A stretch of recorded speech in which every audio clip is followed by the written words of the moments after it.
রাজ্যে ভোটের আগে এসআইআর প্রক্রিয়া নিয়ে প্রশাসনিক স্তরে যেমন চাপ বাড়ছে, তেমনি সাধারণ মানুষের মধ্যে অস্বস্তি ঘনীভূত হচ্ছে। পরপর কয়েক সপ্তাহ বিভিন্ন জেলায় একাধিক মৃত্যুর খবর সামনে আসায় পরিস্থিতি আরও জটিল আকার নিয়েছে। তৃণমূল কংগ্রেস অভিযোগ তোলে, এসআইআর প্রক্রিয়ার চাপ এবং আতঙ্ক এই মৃত্যুগুলোর জন্য দায়ী। এবার রাজ্যের মুখ্যমন্ত্রী মমতা বন্দ্যোপাধ্যায় সরাসরি জাতীয় নির্বাচন কমিশনার জ্ঞানেশ কুমারকে চিঠি দিয়ে উদ্বেগ প্রকাশ করলেন।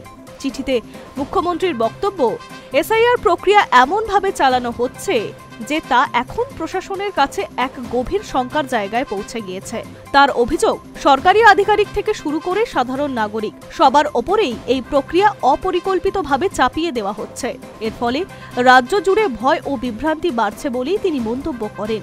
মমতা স্পষ্ট বলেন, সবচেয়ে বেশি চাপে রয়েছেন বুথ লেভেল অফিসাররাই। তার দাবি, ৪ ডিসেম্বরের মধ্যে ফর্ম বিষয়ক পুরো প্রক্রিয়া শেষ করা বাস্তবে সম্ভব নয়। এই তাড়াহুড়োয় বিএলওরা চাপের মুখে ভুল ফর্ম আপলোড করতে বাধ্য হতে পারেন, যার পরিণতিতে প্রকৃত ভোটারদের বিপাকে পড়তে হবে।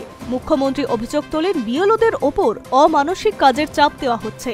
সময়সীমা মেনে সব কাজ শেষ করতে যে কোনো ভুলের দায় আবার তাদের ঘাড়েই চাপানো হচ্ছে। এই প্রসঙ্গে রাজ্যের সিইওর ভূমিকা নিয়ে প্রশ্ন তোলেন মমতা।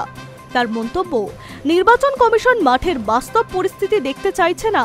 সাহায্য করা তো দূর, বরং শোকজ নোটিশ দিয়ে কর্মকর্তাদের আরও বিব্রত করা হচ্ছে। চিঠিতে সাম্প্রতিক মৃত্যুগুলি প্রসঙ্গ তোলেন মুখ্যমন্ত্রী। তার মতে, যে কাজগুলো করতে সাধারণত ৩ বছর সময় লাগে, সেটি মাত্র ৩ মাসের মধ্যে শেষ করতে বলা হচ্ছে। এই অযৌক্তিক চাপের কারণেই পরপর প্রাণহানি ঘটছে বলে তার দাবি। এই পটভূমিতে মমতা বন্দ্যোপাধ্যায় নির্বাচন কমিশনের কাছে দ্রুত হস্তক্ষেপের আবেদন জানান। তার অনুরোধ, পরিস্থিতি আরও অবনতির দিকে চলছে। এসআইআর প্রক্রিয়া অন্তত এখনই স্থগিত রাখা প্রয়োজন। মুখ্যমন্ত্রীর সতর্ক বার্তা, এখন সিদ্ধান্ত না নিলে পরবর্তী সময়ে তার গুরুতর প্রভাব পড়তে পারে। Hi news network.